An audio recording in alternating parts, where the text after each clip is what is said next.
Praise the lord. దేవునికి స్తోత్రం.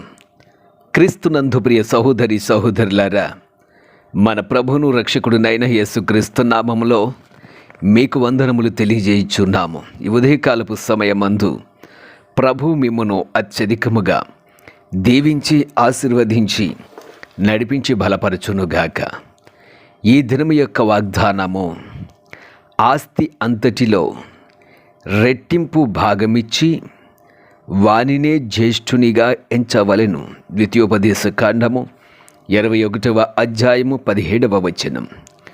క్రీస్తునందు ప్రియ సహోదరి సహోదరులారా, దేవుని ప్రజలైనటువంటి ఇజ్రాయేలీల గురించి దేవుని యొక్క వాక్యము వారికి తెలియజేస్తున్నాడు. కొన్ని ఆజ్ఞలను, కొన్ని కట్టడలను వారికి విధిస్తున్నాడు.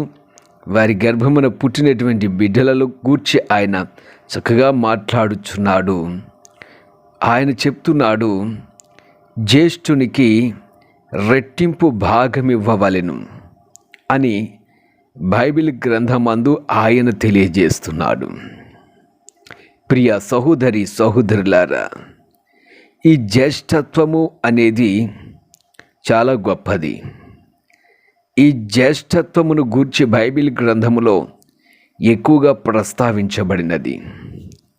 కుమారునికి 4 బిడ్డలు ఉన్నప్పటికీ తనకు కలిగిన ఆస్తిని 5 భాగములుగా చేసి 2 భాగములు జ్యేష్ఠునికి ఇవ్వవలెను, ఒక్కొక్క భాగము చొప్పున మిగతా వారికి పంచవలెను.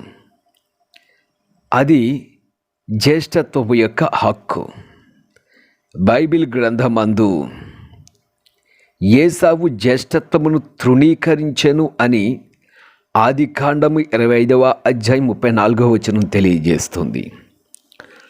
అతడు జ్యేష్ఠత్వపు హక్కును తృణీకరించాడు కాబట్టే ఆ జ్యేష్ఠత్వపు హక్కును యాకోబు పొందుకున్నట్లుగా మనం చూస్తూ ఉన్నాం. క్రీస్తునందు ప్రియ సహోదరి సహోదరులారా, దేవుడి జ్యేష్ఠత్వ హక్కును గురించి మాట్లాడుతున్నాడు.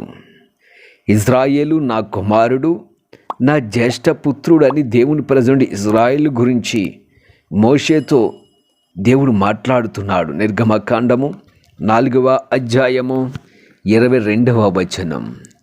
ఇజ్రాయేలును జ్యేష్ఠ పుత్రుడిగా చేసుకున్నాడు. ఈ జ్యేష్ఠత్వము అన్నది చాలా గొప్పదిగా దేవుని యొక్క వాక్యం తెలియజేస్తుంది. ఈ జ్యేష్ఠులకు రెట్టింపు భాగమును ఇవ్వవలెను అని బైబిల్ గ్రంథం తెలియజేస్తుంది. ప్రియ సహోదరి సహోదరులారా, ఈ యొక్క జ్యేష్ఠుల గురించి మాట్లాడుతున్నప్పుడు అపోస్తలుడైన పౌలు గారు కూడా తెలియజేస్తున్నాడు. ఎందుకనగా తన కుమారుడు అనేక సహోదరులలో జ్యేష్ఠుడగునట్లు దేవుడెవరిని ముందు ఎరిగెనో వారు తన కుమారునితో సారూప్యము గలవారగుటకు వారిని ముందుగా నిర్ణయించెను. రోమీయులకు రాస్తున్న పత్రిక 8వ అధ్యాయము 29వ వచనం. తన కుమారుడు అనేక సహోదరులు జ్యేష్ఠుడు. యేసు ప్రభు జ్యేష్ఠుడిగా ఉన్నాడు. ఆయనను ఎరిగిన వారు ఆ కుమారుడు అనబడినటువంటి జ్యేష్ఠుడు లేక యేసు క్రీస్తు తోటి స్వారూప్యము గల వారిగా ఆయన మనలను ముందుగానే నిర్ణయించుచున్నాడు. ప్రియ సహోదరి సహోదరులారా, మనము కూడా జ్యేష్ఠులమని దేవుని యొక్క వాక్యం తెలియజేస్తుంది. యేసుక్రీస్తు రక్తంలో కడగబడి పవిత్రపరచబడిన మనము కూడా జ్యేష్ఠులం. ఈ జ్యేష్ఠులకు రెట్టింపు భాగము అవసరమై ఉన్నది. అందుకనే మనకు రెట్టింపు భాగమును దేవుడిస్తున్నాడు. మనము రెట్టింపు భాగము పొందుకునే అర్హత మనకున్నది.